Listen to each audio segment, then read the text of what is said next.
Les 3 bergers allemands restaient figés dans la benne du vieux pick-up, leurs silhouettes massives, statufiées comme des prisonniers en attente d'un sort funeste.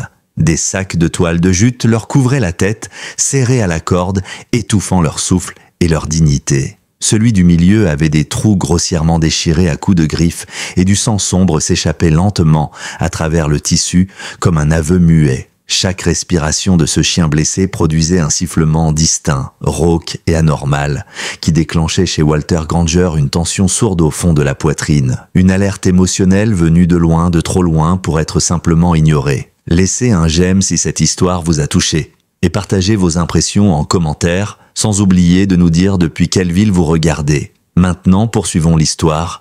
À côté du véhicule, Jerry Nolan tournait nerveusement sur lui-même, consultant sa montre avec une précision maniaque comme un homme traqué par quelque chose de plus pressant que le temps. Sa chemise, bien que repassée, était détrempée de sueur malgré la fraîcheur matinale de l'Oregon. Ses mains tremblaient en tendant l'enveloppe contenant 50 000 $ en billets froissés. C'était tout ce que Walter possédait encore, toute une vie d'économie, évaporée en une poignée de 20 $ usés.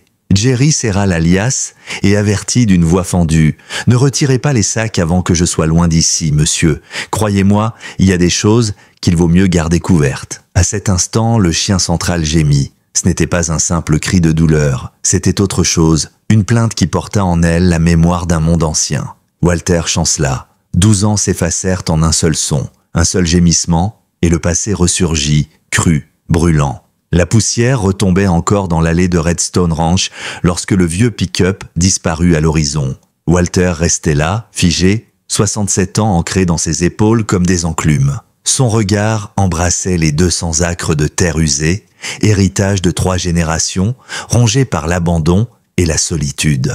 La maison principale, grise et bancale, avait besoin d'un toit neuf. Les clôtures se penchaient comme des ivrognes, accrochées à des poteaux qui auraient dû être changés 5 ans plus tôt. Mais le pire restait les chenils vides. 20 enclos en grillage rouillé, autrefois pleins de chiens dressés avec passion par son frère Ethan, aujourd'hui vides, silencieux, comme des tombes à ciel ouvert. Walter marcha lentement vers la benne. Son genou gauche, souvenir acéré d'une embuscade au Vietnam en 1969, hurlait à chaque pas. À travers la vitre de la cuisine, il aperçut sa petite fille, Clara, 15 ans. Elle ne parlait plus depuis la mort de sa mère, overdose brutale 2 ans plus tôt. La fillette était arrivée avec un sac poubelle pour seule valise et un regard si vieux qu'il faisait frissonner les murs. Depuis l'incendie, Redstone Ranch n'était plus qu'un souvenir en décomposition. Le feu avait emporté Ethan, son frère, cette nuit tragique de mars. Le rapport officiel parlait d'une lanterne renversée. Mais Walter n'y avait jamais cru. Ethan était méthodique, minutieux, trop pour une erreur aussi grossière. Puis la maladie avait emporté Myriam, sa femme depuis 41 ans. Un cancer fulgurant. En 6 mois, il ne restait plus qu'un lit vide et une pile de factures qui avaient rongé leurs économies comme un poison. Aujourd'hui, il ne restait que Clara et lui, 2 âmes cabossées dans une maison trop pleine de fantômes. Il parlait encore à la photo d'Ethan chaque matin posée près de la cafetière, il dressait encore la table du dimanche pour Myriam. La thérapeute du VA appelait ça un deuil complexe. Walter, lui, appelait ça survivre à tout prix. Dans la benne, les chaînes cliquetaient doucement. Le chien du milieu émit à nouveau ce sifflement si particulier. Walter s'arrêta. Ce son, il le connaissait? Duke, le chien d'Ethan, un berger d'exception formé pour la thérapie et les missions à haut risque, faisait ce même bruit après avoir sauvé 3 soldats d'un véhicule en flammes lors d'une démonstration à Fort Pierce. Ethan avait dit un jour que Duke comprenait la notion de devoir mieux que la plupart des humains. Mais Duke était mort. Tous les chiens d'Ethan étaient de morts. Le shérif Hank Morrison l'avait confirmé lui-même. Ils avaient retrouvé des os calcinés dans les chenils après l'incendie. Morrison avait même aidé à organiser la cérémonie. Fermer l'enquête rapidement pour ne faciliter le deuil de la famille. Walter approcha lentement de la benne, sa main se posa sur la corde du premier sac. Quoique Jerry Nolan fuyait, quelle que soit la raison pour laquelle ses chiens avaient été vendus comme du bétail, Walter était prêt à l'affronter. Il avait vidé la police d'assurance de Myriam pour ce moment. Il ne savait pas pourquoi exactement. Il savait juste qu'il devait le faire. Le nœud céda, le sac tomba. Sous la toile, un berger allemand massif aux cicatrices nombreuses le fixait d'un œil terne, l'autre voilé. L'oreille gauche était déchirée, recousue de travers. Il portait un collier usé, le nom à peine lisible, Maximus. Le chien cligna des yeux, renifla doucement la main tendue, puis détourna la tête. Pas agressif, juste épuisé, comme un soldat revenu du front, vidé de toute illusion. Walter passa au deuxième chien, une femelle, grosse, le ventre arrondi par une portée imminente. Le collier disait « Rosie ». Elle s'effondra au sol dès que le sac tomba, tremblant, terrifié, soumise à l'extrême. Walter sentit la rage monter. Quel genre d'homme transporte une chienne gestante avec un sac sur la tête? Le troisième sac était noué plus serré encore, double nœud. Jerry avait voulu empêcher celui-ci de bouger, c'était clair. Le sifflement se fit plus fort. Une respiration déchirée, presque douloureuse. Walter défit les nœuds, doucement. Le sac glissa. Il tomba à genoux, les yeux écarquillés. Son souffle s'arrêta. Le berger allemand devant lui avait un œil brun, un œil bleu, un Carrare qu'Ethan appelait hétérochromie. Mais ce n'était pas ça qui le confirma, c'était la cicatrice. Une marque en forme de V, nette, qui partait au-dessus de l'œil bleu pour descendre jusqu'au museau. Unique, inimitable. Walter murmura « Duke !» Le chien tourna la tête, son oreille se dressa, sa queue immobile donna un coup sec. Il avança, boitant fort sur la patte avant droite, et vint poser son front contre la poitrine de Walter. Celui-ci l'enlaça, ses bras trouvant des os saillants sous une fourrure irrégulière. Duke ne pouvait pas être là, il ne pouvait pas être vivant. Et pourtant, Walter leva les yeux. Sur le porche, Clara était sortie, raide, figée. Elle ne sortait jamais, ne parlait jamais, ne s'approchait jamais de personne, mais Duke la vit. Il se redressa, son corps se tendit, puis lentement, il s'avança vers la maison, boitant mais déterminé. Il s'arrêta au bas des marches, s'assit et leva la patte droite, le geste qu'Ethan lui avait appris pour approcher des enfants traumatisés. Non menaçant, patient, offrant la décision. Walter retint son souffle. Clara ne bougeait pas. Puis, quelque chose changea dans son visage. Sa bouche bougea, 2 mots, clairs, précis, les premiers depuis 2 ans. « Tonton Duke ». Duke abaissa sa patte, Clara descendit une marche, puis une autre. Elle s'agenouilla, serra le chien contre elle.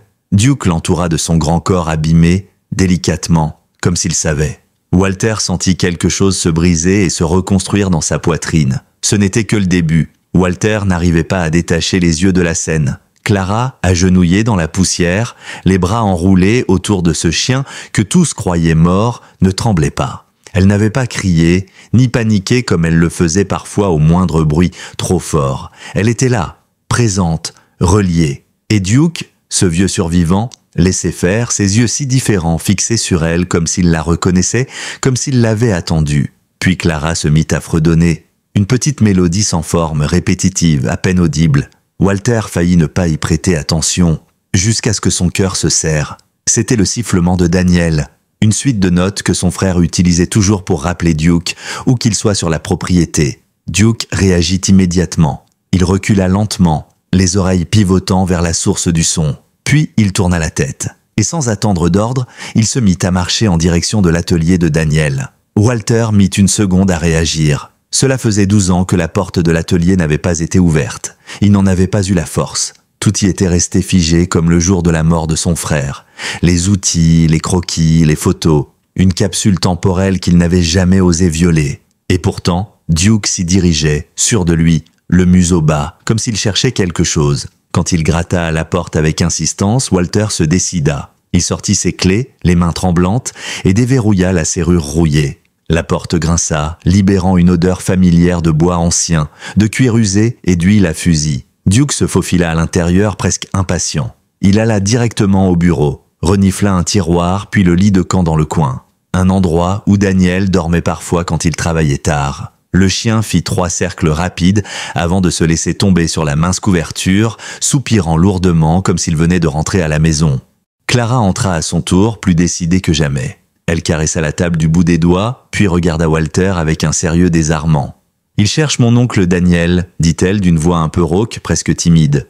Duke dormait toujours ici quand tonton travaillait tard. Il trouve que ça sent vieux. Walter s'assit, vidé, dans la chaise de son frère. « Comment tu sais ça, ma chérie ?» Clara montra Duke du menton. Le chien était en train de renifler une photo accrochée au mur. Daniel, dans son uniforme de l'armée, un bras autour de Duke, plus jeune, tous deux fiers, vivants. un duo inséparable. Parce que tonton me l'a dit, avant l'incendie. Il disait que Duke pouvait ressentir des choses que les autres chiens ne pouvaient pas, qu'il était spécial. Il m'a dit que si jamais quelque chose arrivait, Duke prendrait soin de moi. Walter ferma les yeux. Ces mots, il les avait déjà entendus. Juste 2 semaines avant le feu, Daniel était nerveux, étrange. Il lui avait demandé, sans rire, de promettre qu'il prendrait soin de ses chiens si un jour il lui arrivait malheur. Walter avait ri. Daniel avait insisté. Et surtout pour Duke. Il est plus qu'un chien de thérapie, Walt. Il comprend. Il voit ce que les autres ne voient pas. Promets-moi. Il avait promis, mais n'avait jamais eu la chance d'honorer cette promesse. L'incendie avait tout balayé. Et selon le shérif, tous les chiens étaient morts, y compris Duke. Et pourtant, Duke était là, vif vieux, blessé. Mais là, dans le silence, un bruit métallique fit sursauter Walter. Rex, le chien borgne, venait d'entrer dans l'atelier. Il avançait prudemment, s'orientant de biais, son œil aveugle pointé vers le mur. Rosie le suivait, ventre ballonnant, chaque pas calculé avec la peur dans les pattes. Les 2 chiens restaient près de Duke, comme si leur sécurité dépendait de lui. Et Duke, allongé sur le lit de camp, releva la tête, gardant un œil sur eux. Walter observait les 3 animaux, tous brisés, abîmés par un passé encore flou. Et pourtant tous réunis ici, dans cet atelier figé dans le temps. Et soudain, une certitude s'imposa à lui. Ce n'était pas un hasard. Ce retour, ce gémissement, ce sifflement, ce n'était pas un miracle. C'était un message, une vérité qui attendait depuis 12 ans qu'on la découvre. C'est alors qu'on frappa à la porte, 3 jours après l'arrivée des chiens. Un simple coup, calme, mesuré. Mais Duke s'était déjà dressé avant que le bruit n'atteigne les oreilles humaines. Ses poils hérissés, le corps tendu. Il se plaça entre Clara et l'entrée, un grondement sourd montant de sa poitrine. Un son que Walter n'avait jamais entendu sortir de la gorge de ce chien autrefois si doux. Par la fenêtre, il vit une femme. Quarantaine bien tassée, les cheveux sombres, striés de gris, blouson de cuir sur des jeans usés. Elle se tenait droite, malgré une fatigue visible dans ses épaules. Quand Walter ouvrit la porte, la reconnaissance lui coupa le souffle. C'était Sarah Nichols, l'ancienne fiancée de Daniel, celle qu'on croyait partie, disparue, peut-être morte. « Bonjour Walter », dit-elle d'une voix rauque, chargée de souvenirs. « On m'a dit que vous aviez retrouvé Duke. » Derrière lui, Duke grogna plus fort, prêt à bondir. Mais dès qu'il capta l'odeur de Sarah, il se figea. Un frisson parcourut son corps. Sa queue se baissa, il recula, les oreilles à plat. Puis il gémit, un son fragile, presque honteux. Sarah s'agenouilla, la main tremblante tendue vers lui. « Duke, oh mon Dieu, Duke, je suis désolé, je suis tellement désolé. » Duke s'approcha doucement, le ventre au sol. Il toucha sa paume de son museau, puis se laissa aller contre elle, l'enveloppant comme un survivant retrouve enfin sa famille. Walter ouvrit la porte en grand. « Entrez, vous devez me raconter ce que vous savez. » Ils s'assirent dans la cuisine. Sarah retrouvait la table où elle avait un jour rêvé d'un mariage avec Daniel. Clara observait en silence depuis le couloir. Duke ne la quittait pas d'une semelle. Rex et Rosie étaient recroquevillés dans un coin, observateurs, encore méfiants. « 12 ans sans nouvelles », murmura Walter en versant le café. « On vous croyait morte. » Sarah hocha la tête en roulant ses mains autour de la tasse. « J'aurais peut-être préféré, mais je ne pouvais pas lâcher l'affaire. J'ai passé les 12 dernières années à suivre la piste de chiens volés à travers 3 États. Faux noms, emploi de nuit, planques minables, et j'ai fini par comprendre. » Elle leva les yeux. Dans son regard, il n'y avait plus de peur, juste une colère glacée, déterminée. « Je sais qui a tué Daniel. » Le silence fut total. Même Duke sembla retenir son souffle. « C'était le shérif Hank Morrison, dit-elle. Et c'est bien pire que ce que vous imaginez. » Le silence s'épaissit comme une chape de plomb au-dessus de la table. Même le tic-tac du vieux réveil mural paraissait plus fort. Walter fixa Sarah la gorge sèche. Duke, toujours assis au pied de Clara, grogna très doucement. Pas par peur, mais comme pour appuyer les mots qu'elle venait de prononcer. « Tu vas devoir m'expliquer ça ?» dit enfin Walter. Sa voix était calme, trop calme. Sarah ouvrit son sac et sortit un dossier épais, gonflé de documents, de photos, de notes griffonnées à la hâte. Elle étala tout sur la table avec la précision de quelqu'un qui avait tout préparé des centaines de fois. Elle montra une photo noircie par le temps, une grange calcinée, celle de la famille Hayworth, 3 comtés au nord, puis une autre, une famille en deuil devant une stèle, puis une autre encore, un chenil réduit à l'état de cendre, toujours le même schéma, toujours les mêmes résultats, chien disparu, Feu inexpliqué, enquête classée. 23 fermes, dit Sarah. 15 ans. Et à chaque fois, c'est la même chose. Une famille d'éleveurs, souvent avec des chiens de travail, de service ou de thérapie. Une grange qui prend feu. Un rapport d'incendie flou. Aucune arrestation et toujours l'enquête est menée par le bureau du shérif Hank Morrison. Walter recula légèrement sur sa chaise. Il connaissait Hank depuis toujours. Ils avaient été à l'école ensemble. Il se souvenait du discours qu'il avait fait aux funérailles de Daniel. Les larmes, les tapes dans le dos, la promesse que justice serait rendue. Il avait cru à sa sincérité. Daniel avait commencé à avoir un motif, continua Sarah. Il avait repéré des anomalies dans les ventes de chiens, dans les papiers d'enregistrement. Il m'a dit un jour, quelqu'un fait disparaître les meilleurs chiens de travail comme s'ils valaient de l'or. Et il avait raison, parce que c'est exactement ça. Elle glissa un autre document vers Walter. Une liste de transactions, montants exorbitants. Nom d'acheteurs en Russie, au Moyen-Orient, dans des cercles privés américains, des chiens de thérapie vendus pour des dizaines de milliers de dollars, des lignées génétiques entières disparues, des champions reconnus portés disparus, retrouvés à l'autre bout du monde. Hank Morrison a monté un réseau, dit Sarah. Il vole des chiens à haut potentiel, thérapie, reproduction, militaire. Il les revend à prix d'or à des clients qui n'en ont rien à faire de leur origine. Et Daniel avait découvert la vérité. Clara s'était avancée sans bruit. Elle caressa doucement la tête de Duke. Le chien, toujours vigilant, semblait écouter, observer, se souvenir. « Et Duke ?» demanda Walter d'une voix enrouée. « Pourquoi lui ? Pourquoi l'avoir gardé vivant alors qu'ils ont tous brûlé ?» Sarah ferma les yeux un instant, ravalant ses émotions.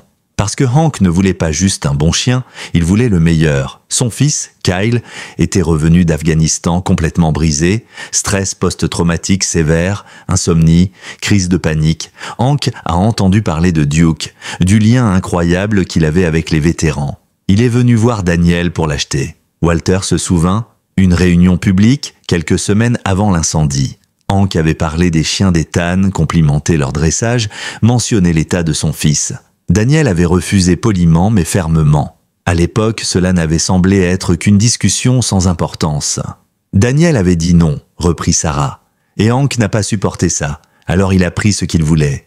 Il a déclenché l'incendie. Il a dit à tout le monde que les chiens étaient morts. Mais en réalité, il les avait déjà déplacés.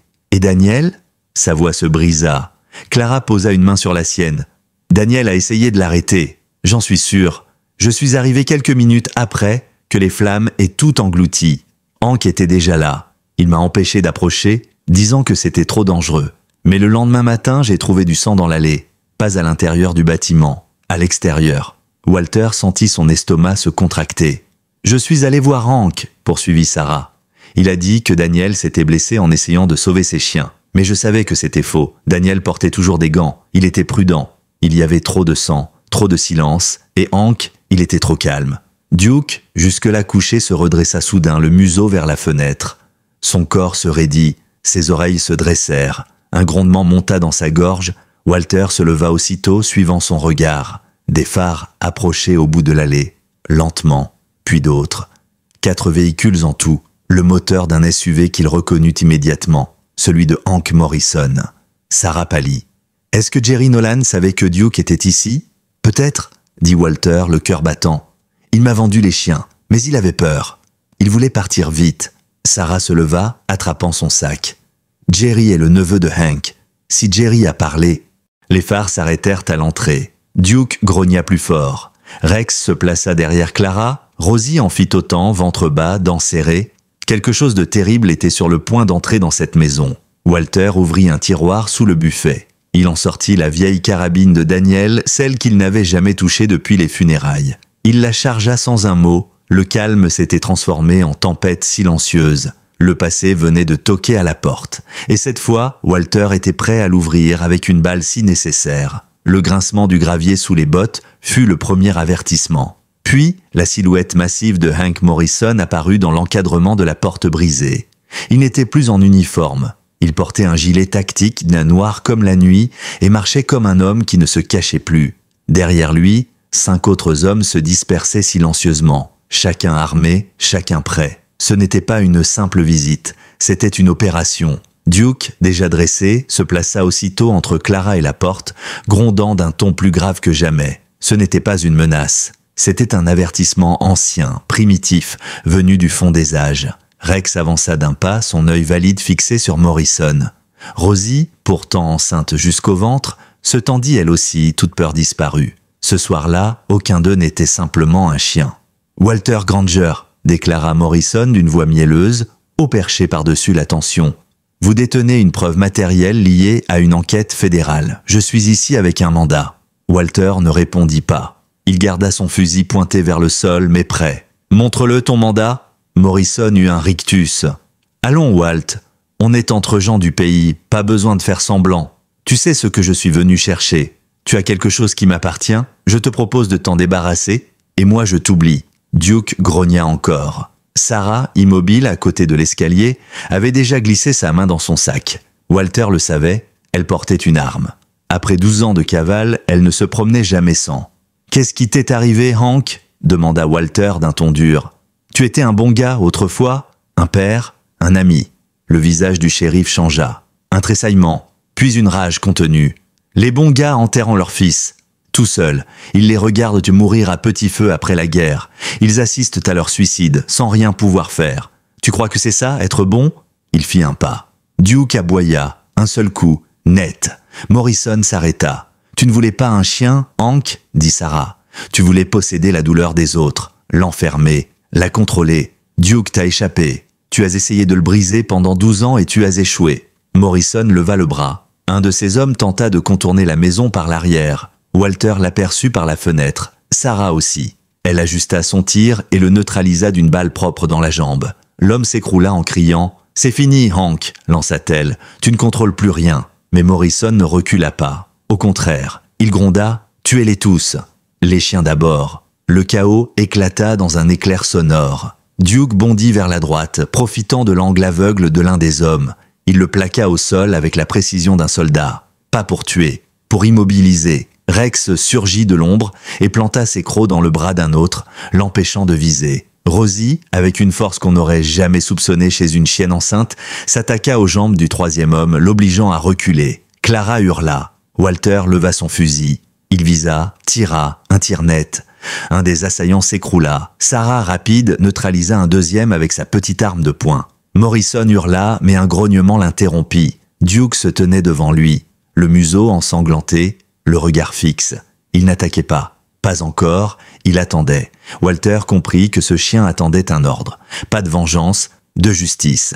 Morrison leva son arme, Clara cria « Non !» Mais Rosie jaillit de côté, sa mâchoire se refermant sur le poignet du shérif. Le coup partit, raté. La balle siffla dans l'air et s'écrasa dans le mur. Walter tira à son tour. Morrison lâcha son arme, touché à la main. Duke ne bougeait pas. Il maintenait son regard sur lui. L'homme était à terre, vaincu, plus de badge, plus d'uniforme, plus d'autorité. Juste un criminel à genoux, puis Clara s'avança. « Il se souvient de toi, dit-elle calmement. De cette nuit-là, tu es venu avant que la grange ne brûle. J'étais dans le grenier, tu ne le savais pas ? Je t'ai vu frapper ton Tonethan. J'ai vu Duke essayer de t'en empêcher, tu l'as enchaîné, mais tu n'as pas pu briser sa mémoire. » Morrison recula blême. « T'es malade, marmonna-t-il. Tu inventes ?» Sarah leva son téléphone. Elle avait tout enregistré depuis son arrivée. Sa voix, ses menaces, ses ordres. Les preuves, enfin, seraient entre les bonnes mains. L'un des hommes de Morrison, un jeune vétéran nommé Paul Harris, abaissa son arme. « Est-ce que c'est vrai ?» demanda-t-il d'une voix brisée. « Tu as tué Daniel Mitchell pour voler un chien ?» Personne ne répondit. Duke grogna. Paul regarda Walter, regarda les chiens, regarda Clara.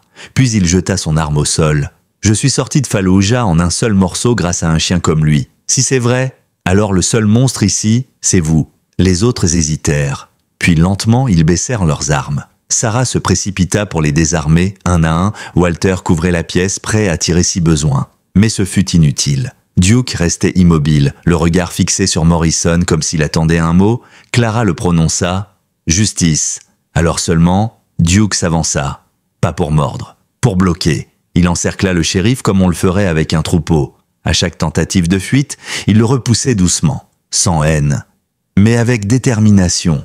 Et Walter sut, à cet instant précis, que la guerre n'était pas terminée, mais qu'ils avaient gagné une bataille, une grande, une vraie, et que Duke, après 12 longues années de silence, venait enfin d'entamer le chant de la vérité. Les sirènes retentirent dans la vallée comme un rappel que le monde extérieur existait encore. Après l'assaut, après les hurlements, après les tirs et les aveux, la cavalerie était enfin arrivée. Voitures banalisées, agents en veste du FBI, officiers de la police d'État. Les lumières bleues balayèrent les visages fatigués de ceux qui n'avaient pas fléchi. Morrison, à genoux dans la poussière, se tenait le poignet blessé, la tête basse. Il n'avait plus rien d'un shérif.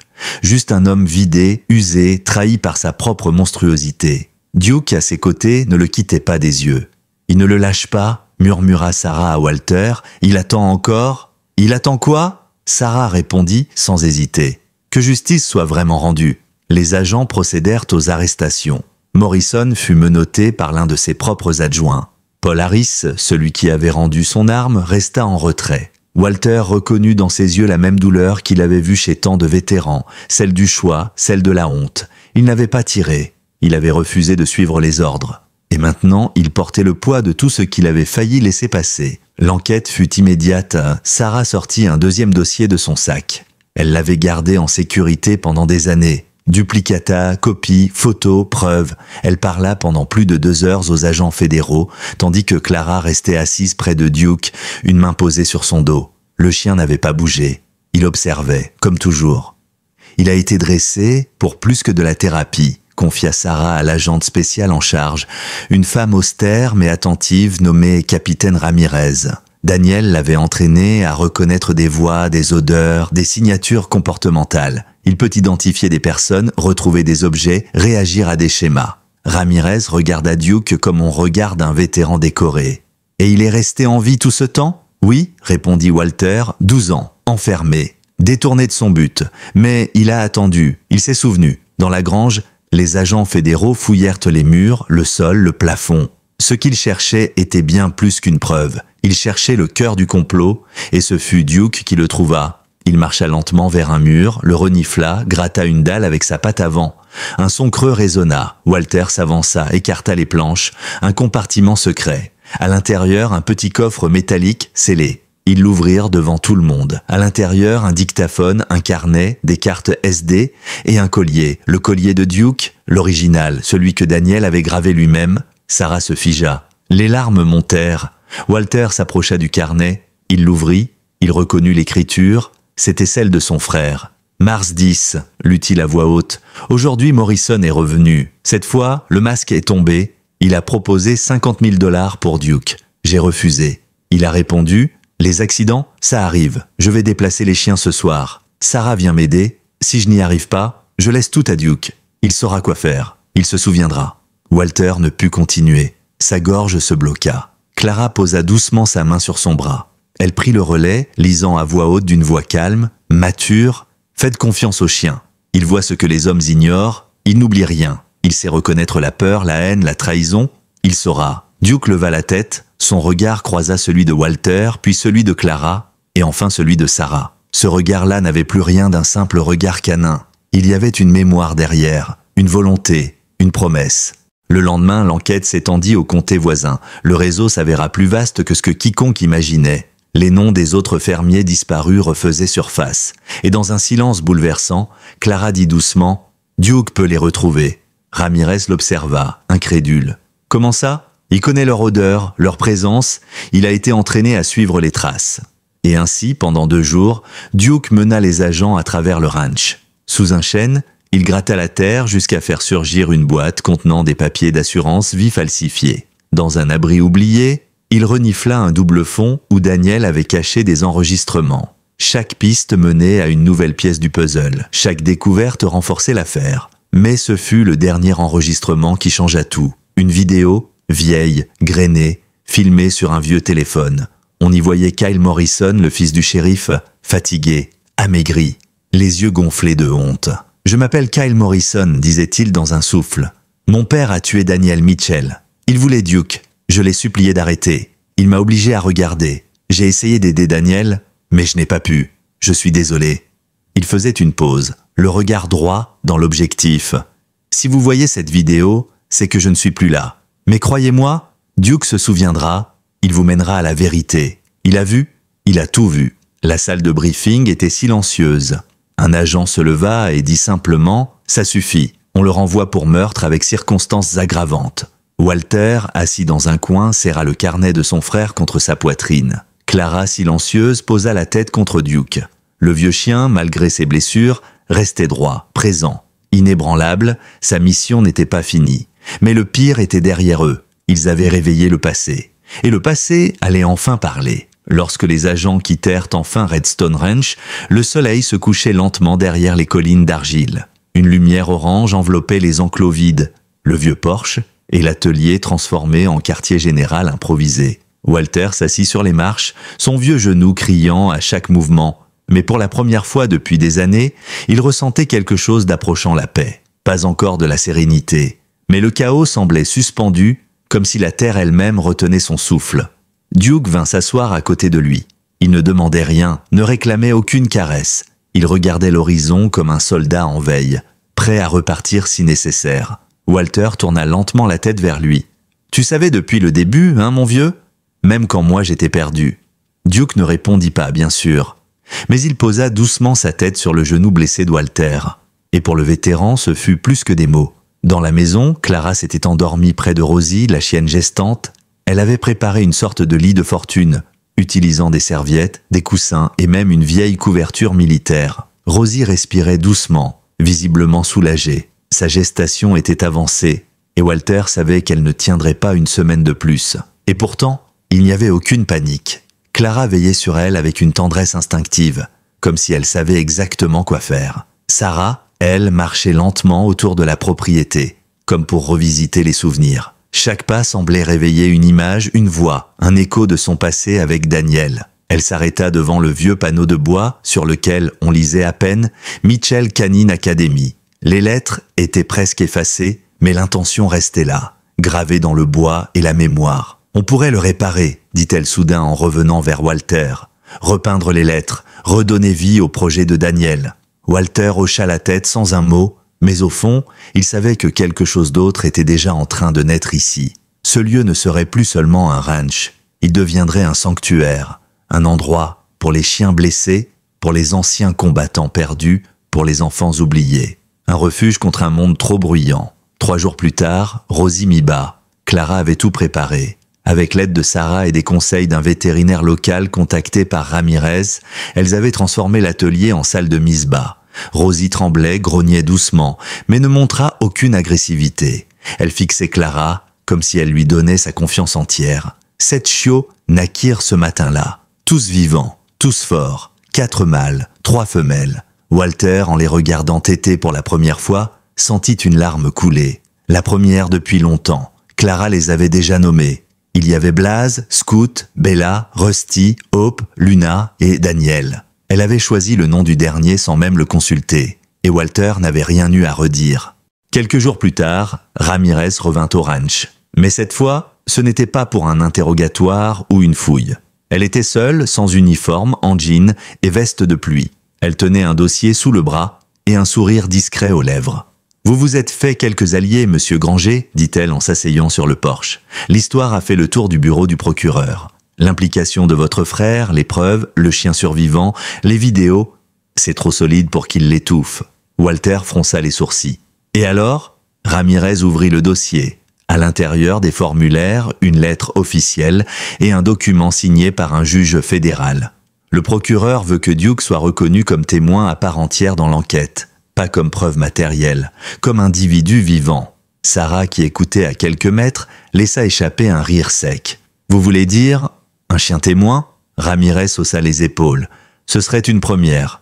Mais avec ce que vous avez enregistré, ce qu'il a révélé, et surtout l'impact émotionnel, les juges savent qu'un jury n'oubliera jamais son regard, et Clara aussi. » Walter se gratta la barbe, pensif. « Est-ce que ça veut dire qu'il devra aller au procès ?»« Oui, » répondit Ramirez, « mais il ne sera pas seul. » Elle montra la dernière page du dossier, une invitation officielle à comparaître à Washington pour une audition spéciale du Sénat. Une commission sur le trafic d'animaux d'assistance et les dysfonctionnements du système de régulation. Et au bas du document, en lettres noires bien nettes, Monsieur Walter Granger, Miss Clara Granger, Madame Sarah Nichols et Duke. Le vieux soldat éclata de rire. Un rire fatigué mais franc. « Je vais devoir acheter une laisse neuve. » Le procès de Hank Morrison s'annonçait comme l'un des plus retentissants de l'État. Et au cœur de tout cela, il y aurait un chien. Pas un héros de cinéma, pas un chien de guerre explosif, un survivant, un fantôme revenu pour dire la vérité. Et ce soir-là, pour la première fois depuis 12 ans, Walter remit la vieille enseigne en place. Mais cette fois, il ajouta 3 mots en dessous, Redstone Sanctuary, où les chiens se souviennent. L'auditorium du tribunal fédéral de Carson Springs était plein à craquer. La presse s'était déplacée en masse, les flashs crépitaient à l'entrée, les micros se tendaient comme des armes pacifiques mais insistantes. Des dizaines de chaînes locales et nationales avaient fait le déplacement. Le procès du siècle, titraient certains. Un chien contre un shérif, affirmaient d'autres. Mais Walter, Clara et Sarah ne lisaient plus les journaux. Ils n'étaient pas venus chercher la gloire. Ils étaient devenus honorer la vérité. Et Duke était prêt. Il portait un harnais spécial, noir sobre, avec son nom brodé en lettres blanches, Duke Mitchell. Pas une muselière, pas de chaîne. Ramirez avait insisté, il devait apparaître comme un individu à part entière, pas comme un animal à contrôler. Walter marchait à ses côtés, costume gris repassé, rasé de près pour la première fois depuis une décennie. Il tenait la laisse comme on tiendrait la main d'un ami. Clara était à l'arrière, entre Sarah et l'agent Ramirez. Elle tenait la médaille de Daniel autour du cou, le médaillon en étain qu'il portait toujours, gravé du mot « loyauté »,« fidélité ». Elle n'avait rien dit depuis ce matin. Son visage était fermé, mais ses yeux brillaient d'un feu ancien, d'une détermination qu'aucun adulte dans la salle ne possédait. Dans la salle, Hank Morrison attendait dans le box des accusés. Il portait un costume bleu foncé, mal ajusté, le visage fermé, amaigri. Les mois de détention avaient effacé son arrogance. Il n'avait plus cette carrure d'homme de loi, juste celle d'un homme pris la main dans le feu. Le juge, une femme sévère nommée Evelyn Braxton, ouvrit la séance à 9 heures précises. Affaire 4572B. Le peuple contre Hank Morrison. Le silence tomba aussitôt, et le ministère public appela son premier témoin, Walter Granger. Walter raconta tout, sa jeunesse à Redstone Ranch, son frère Daniel, la nuit de l'incendie, les années de silence, la réapparition de Duke. Il décrivit les blessures sur le chien, la peur dans ses yeux, les comportements anormaux de Morrison avant le drame. « Avez-vous des doutes sur la culpabilité de l'accusé » demanda le procureur. Walter répondit simplement « Pas une seconde ». Puis vint le témoignage de Sarah. Elle parla de l'enquête, des preuves, des vidéos. Elle évoqua les menaces, les fuites, les années passées à se cacher. Elle dévoila chaque document, chaque échange, chaque détail. À la fin, l'avocate de la défense tenta de la discréditer.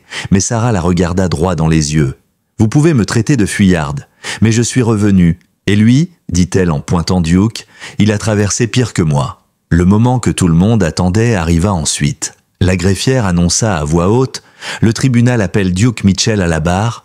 Une onde de murmures parcourut la salle. Le juge frappa doucement du maillet. Le silence est exigé dans cette cour. Duke avança lentement, Walter à ses côtés. Ils s'arrêtèrent devant la barre des témoins. Le juge Braxton se pencha légèrement. « Monsieur Granger, vous avez certifié sous serment que ce chien a permis la découverte d'éléments essentiels à cette enquête. »« Oui, madame la juge, et il est capable de reconnaître l'accusé. » Le procureur s'approcha.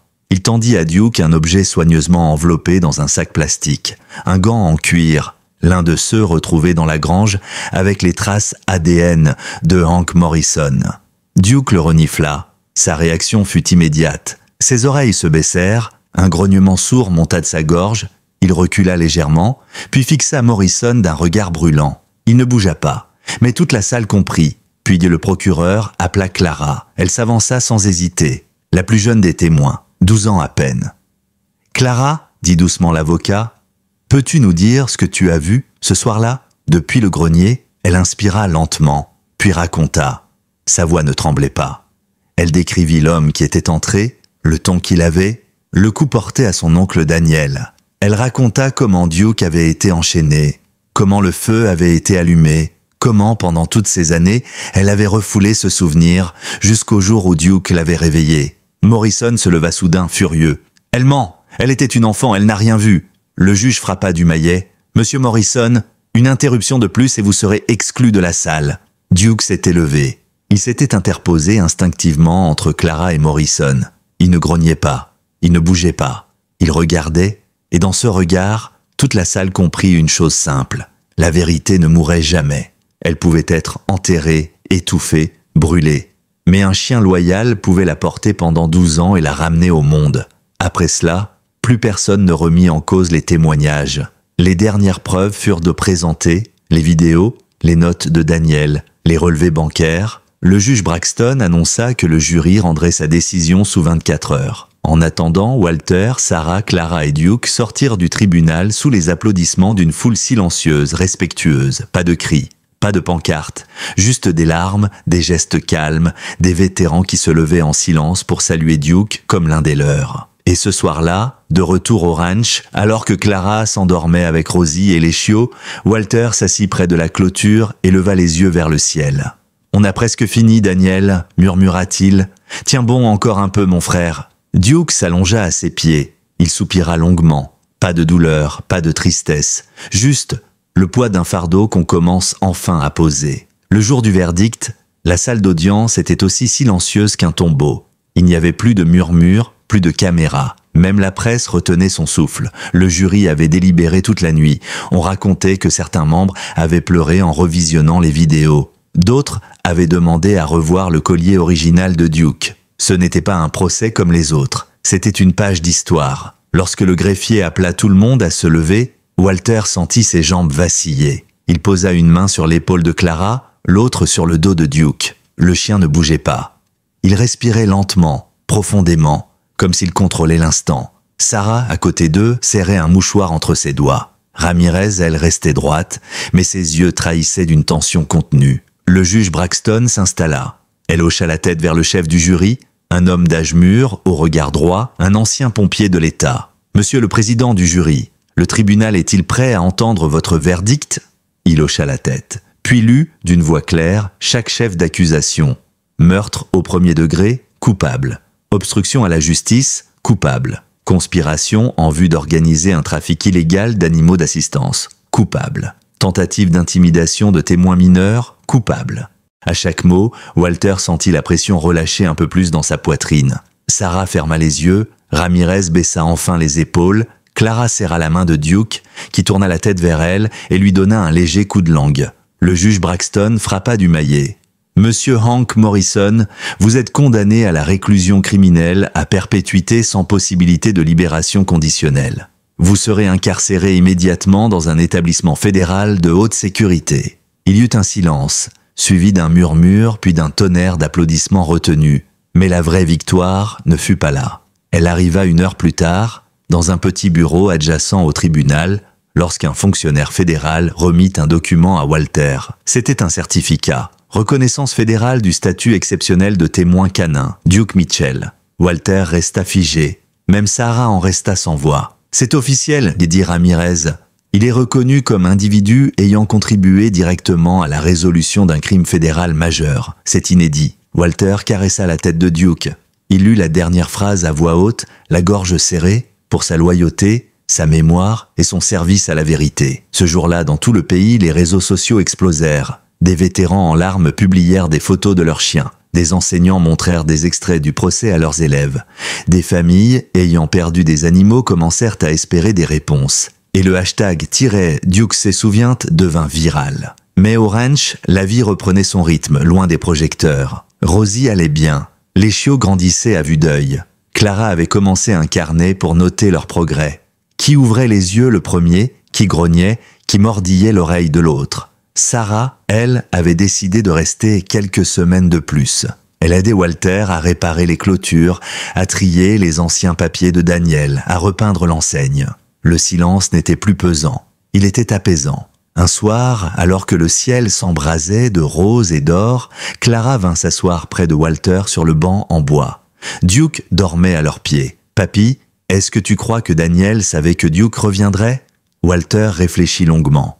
Puis il dit « Je crois qu'il ne l'a jamais quitté. Il savait que, tôt ou tard, la vérité trouve toujours son chemin. » Clara regarda Duke, puis les chiots, qui jouaient à quelques mètres. Rusty aboyait contre une branche, Bella courait en cercle autour de Luna, et Daniel, le plus calme, restait toujours à proximité de Rosie. « Est-ce que tu crois que les chiens se souviennent de tout ?» Walter hocha lentement la tête. « Oui, ma chérie, ils se souviennent, mais plus encore, ils nous rappellent ce qu'on a oublié. » Le lendemain, une lettre officielle arriva par courrier. Elle venait du département des anciens combattants. Un programme spécial venait d'être lancé. Une bourse au nom de Daniel Mitchell pour la formation de chiens de thérapie destinés aux vétérans souffrant de syndrome de stress post-traumatique.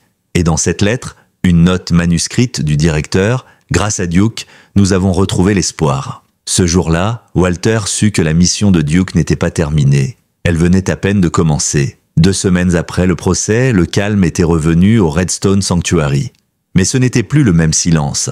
Ce n'était plus le vide laissé par une disparition ou l'écho d'un mensonge. C'était une paix nouvelle, celle que l'on ressent lorsque la vérité, même douloureuse, a été dite. Chaque brise semblait porter la voix de Daniel, chaque battement de queue de Duke devenait un signal. On continue. Walter, vêtu d'une chemise propre et d'un pantalon de toile, martelait du bois dans l'ancien hangar que lui et Sarah transformaient peu à peu en centre d'accueil. Sur le nouveau panneau qu'ils avaient installé à l'entrée, on pouvait lire « Redstone Sanctuary » en mémoire de ceux qu'on n'a pas cru, pour ceux qu'on n'abandonnera plus. Clara, elle, avait créé un petit coin lecture près de la nurserie canine.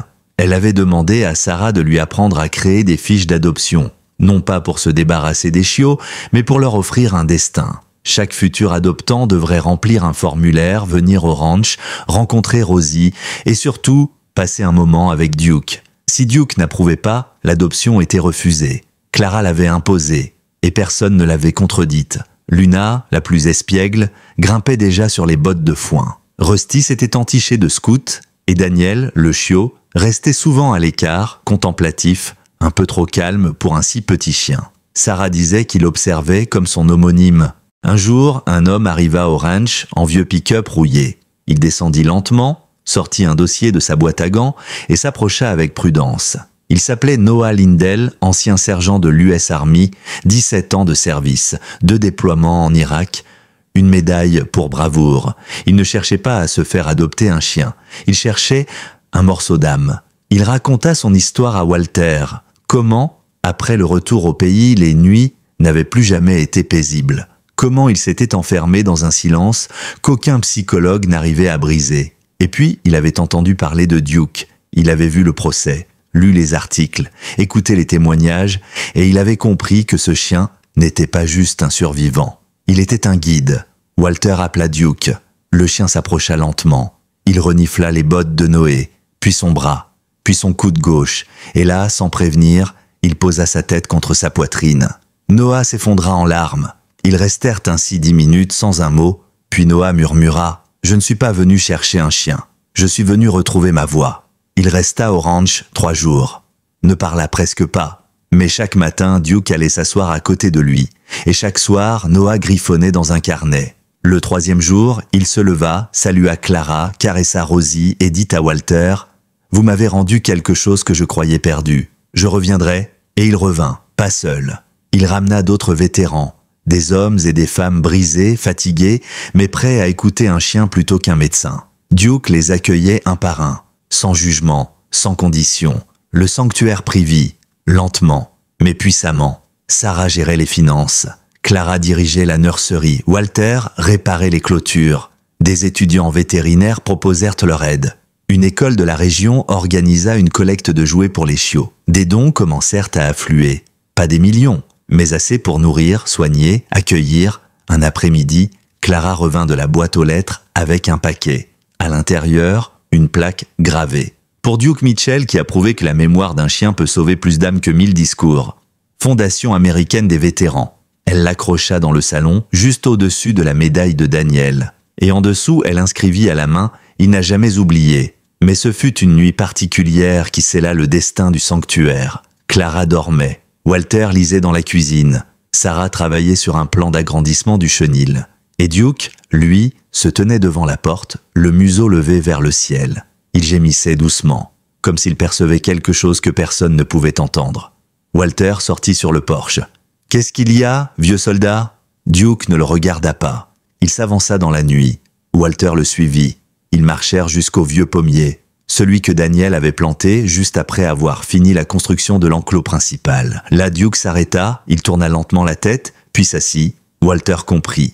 Il creusa à la base de l'arbre. À 10 cm de profondeur, ses doigts touchèrent un sac en plastique. À l'intérieur, Une photo de Daniel, jeune, accroupi entre Rosie et Duke, un sourire immense sur le visage, et une lettre.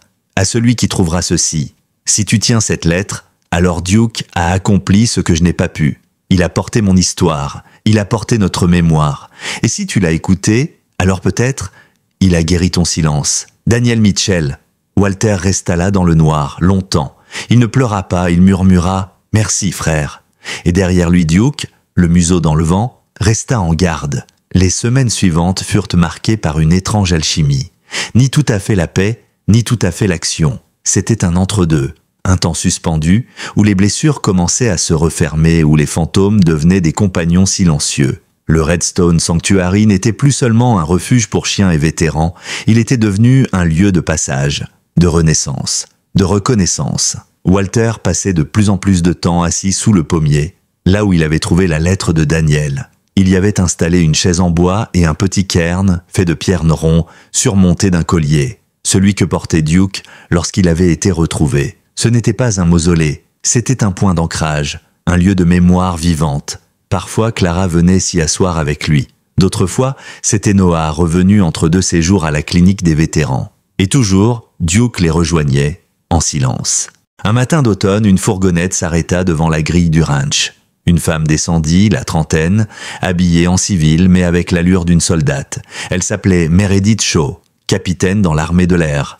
Elle avait perdu sa jambe gauche lors d'une explosion en Syrie. Et depuis, elle ne supportait plus les grandes villes, ni les hôpitaux, elle parlait peu, s'asseyait souvent près de la clôture, les yeux dans le vide. Mais Duke alla vers elle dès le premier jour. Il posa sa truffe sur sa prothèse, puis contre sa main. Elle ne bougea pas. Mais 2 heures plus tard, elle le caressait. 3 jours après, elle riait avec Clara. Une semaine plus tard, elle proposait de peindre les box du chenil. C'était comme ça ici. Rien ne se forçait. Les cœurs se réparaient en silence. Sarah, de son côté, avait pris la décision de rester. Elle avait quitté son appartement en ville, mis en location sa voiture. Elle s'occupait désormais des dossiers d'adoption, coordonnait les visites, tenait les comptes et animait un petit blog appelé « La mémoire de Duke », qui racontait, jour après jour, les histoires de ceux qui passaient au sanctuaire. Le site reçut des milliers de messages. Certains venaient du Texas, d'autres du Dakota, tous portaient les mêmes mots « Merci ». Il y a encore des endroits où la vérité est entendue. Rosie, elle, rayonnait. Les chiots grandissaient. Rusty était adopté par une famille de pompiers. Blaze rejoignit un vétéran atteint de troubles anxieux sévères. Luna fut accueillie dans une école spécialisée pour enfants autistes. Et Daniel, le plus calme, le plus sage, resta au ranch. Clara l'avait décidé. Walter n'avait pas discuté. Personne ne remettait en question les choix de Clara. Mais un événement inattendu vint bousculer ce fragile équilibre. Un jour, un homme en costume sombre se présenta. Il tenait un dossier. Il disait représenter une fondation new-yorkaise. Il voulait racheter le ranch, offrait une somme exorbitante pour en faire un centre national de formation pour chiens de guerre.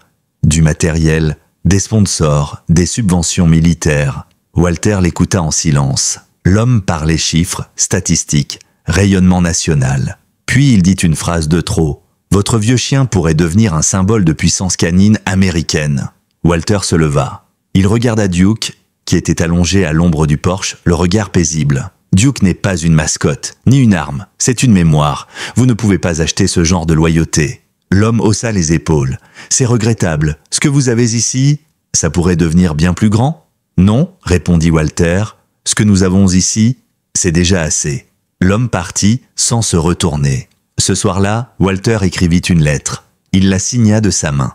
Il y déclara officiellement Redstone Sanctuary comme propriété inaliénable, protégée par une association à but non lucratif, dont les membres fondateurs seraient lui-même, Sarah Nichols, Clara Granger et Duke Mitchell. Oui, même Duke avait droit à sa signature. Sur la charte officielle, une empreinte de patte fut apposée à l'encre noire. Et sous cette empreinte, on grava « La loyauté n'est pas à vendre ». Dès le lendemain matin, un jeune journaliste venu de l'Ohio s'arrêta au ranch. Il avait entendu parler de Duke, lu les articles, visionné les extraits du procès. Mais ce qui l'avait marqué, c'était une photo, celle d'un vieux chien couché sous un arbre avec un enfant endormi contre lui. « Je suis pas venu pour une interview, dit-il. Je suis venu pour comprendre comment un chien peut faire tout ça. » Walter sourit. Il regarda Duke, puis le jeune homme. « Tu veux comprendre ? Reste, observe et écoute. Écoutez qui? Walter répondit simplement « Le silence, c'est là qu'il te parlera ». Et ce soir-là, alors que les étoiles perçaient lentement le ciel, Duke se leva une dernière fois pour faire le tour du ranch. Il ne boitait presque plus, son dos était droit, son pas léger. Il passa près de chaque chiot, les reniflant doucement. Puis il s'arrêta au bord du pré, là où les grands pins formaient un rideau naturel contre le vent. Il leva la tête, ferma les yeux, et il resta ainsi, comme s'il sentait que quelque chose approchait, pas la fin, mais un passage. La nuit fut paisible, pas un bruit. Même les grillons semblaient avoir suspendu leur chant. Au petit matin, Clara fut la première à se lever. Elle enfila son sweat, descendit silencieusement les marches et se dirigea vers l'abri des chiens. Les chiots dormaient encore, roulés en boule contre Rosie. Sarah ronflait doucement dans le fauteuil près de la cuisine. Walter n'était pas encore réveillé. Et pourtant, Clara sentit que quelque chose n'allait pas. Elle appela doucement. « Duke, ? » Pas de réponse. Elle fit le tour du ranch. Le soleil n'avait pas encore percé la brume. Les premières gouttes de rosée scintillaient sur les clôtures. Puis, en arrivant au vieux pommier, elle le vit. Duke était là, couché, paisiblement, tête posée contre ses pattes avant, comme s'il dormait. Un calme absolu l'enveloppait, le vent dansait doucement autour de lui. Un oiseau se posa à quelques centimètres de son dos sans qu'il ne bouge.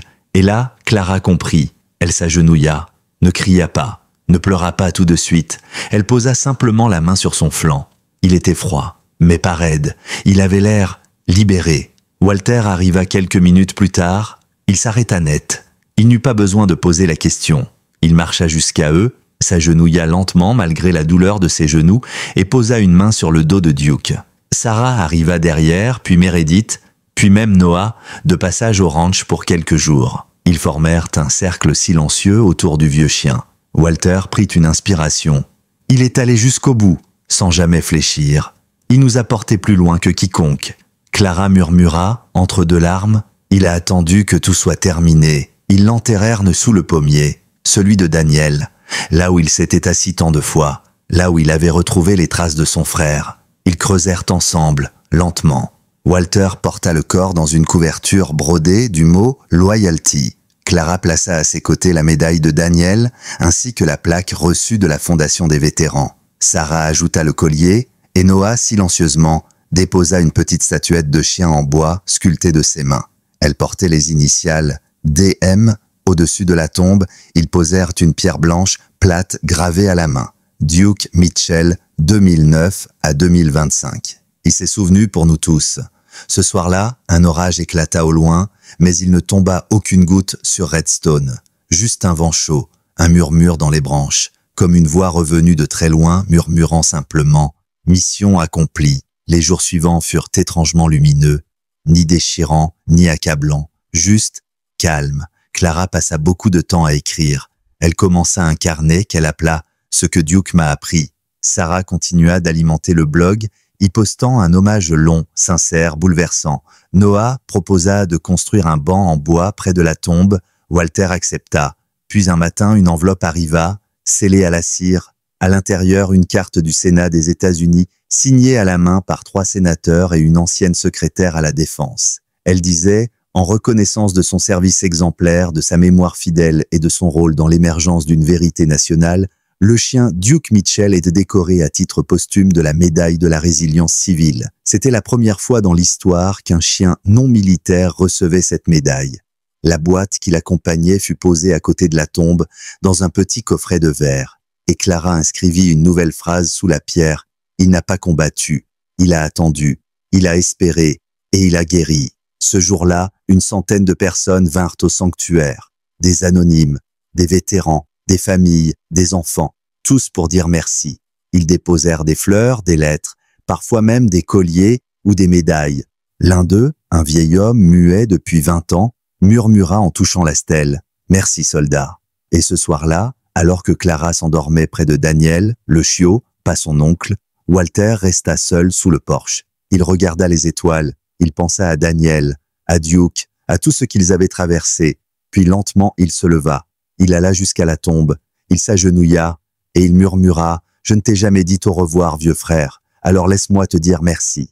Pour Duke, pour tout. » Le vent souffla doucement à travers les feuilles.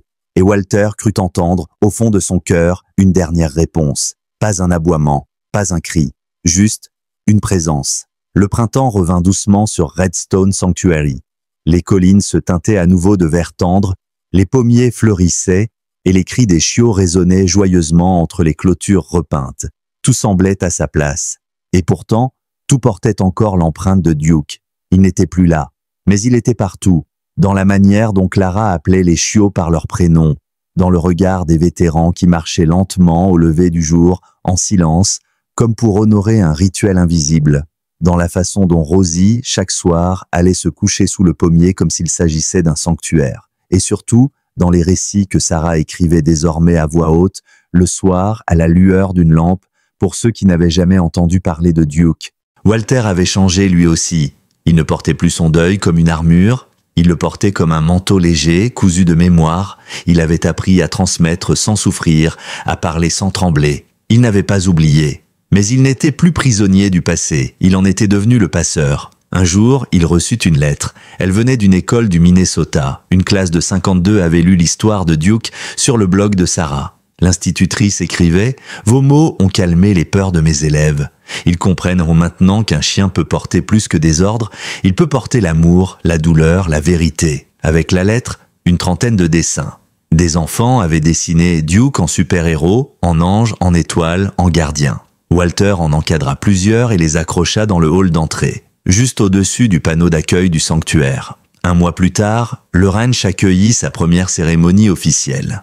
En partenariat avec une association nationale de soutien aux vétérans, ils organisèrent une journée de mémoire pour les chiens de service tombés en mission, négligés ou oubliés. Des dizaines de familles vinrent. Certaines apportèrent des photos, d'autres des cendres. Tous trouvèrent un espace pour se recueillir. À la fin de la journée, Walter prit la parole. Il n'aimait pas parler en public, mais cette fois, il le fit. Clara à ses côtés, Sarah dans le public et Duke dans chaque regard.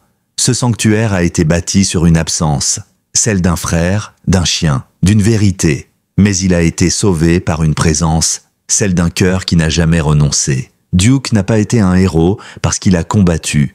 Il l'a été parce qu'il est resté, même après l'oubli, même après la douleur, il a choisi de rester fidèle, et cette fidélité a tout changé. Les gens pleuraient, pas de tristesse, de reconnaissance. Clara s'approche alors du micro, elle tenait entre ses bras Daniel, le chiot désormais adolescent canin. Elle déclara d'une voix claire « Duke m'a appris qu'on n'a pas besoin d'être adulte pour faire confiance, qu'on n'a pas besoin d'être fort pour protéger quelqu'un, et qu'il n'y a rien de plus courageux que de revenir là où on a été blessé, pour y créer quelque chose de beau. » Un tonnerre d'applaudissements suivit, mais Walter n'entendait plus rien. Il regardait le ciel. Les nuages passaient doucement au-dessus des collines, et dans la lumière dorée de fin de journée, il crut voir, l'espace d'un instant, une silhouette courir entre les herbes hautes, une forme familière, sûre, silencieuse. Il ferma les yeux, sourit et murmura « À bientôt, vieux frère ». Aujourd'hui encore, Redstone Sanctuary accueille les âmes cabossées, les chiens errants, les vétérans en quête de répit, les enfants perdus. On dit que ceux qui s'arrêtent d'ici repartent bien changés, apaisés, comme si un esprit veillait sur eux. Et parfois, au coucher du soleil, il arrive qu'un chiot se fige au milieu de la cour, qu'il redresse les oreilles et qu'il court vers le vieux pommier sans raison. Mais ici, tout le monde comprend, Duke est encore là, et il veille.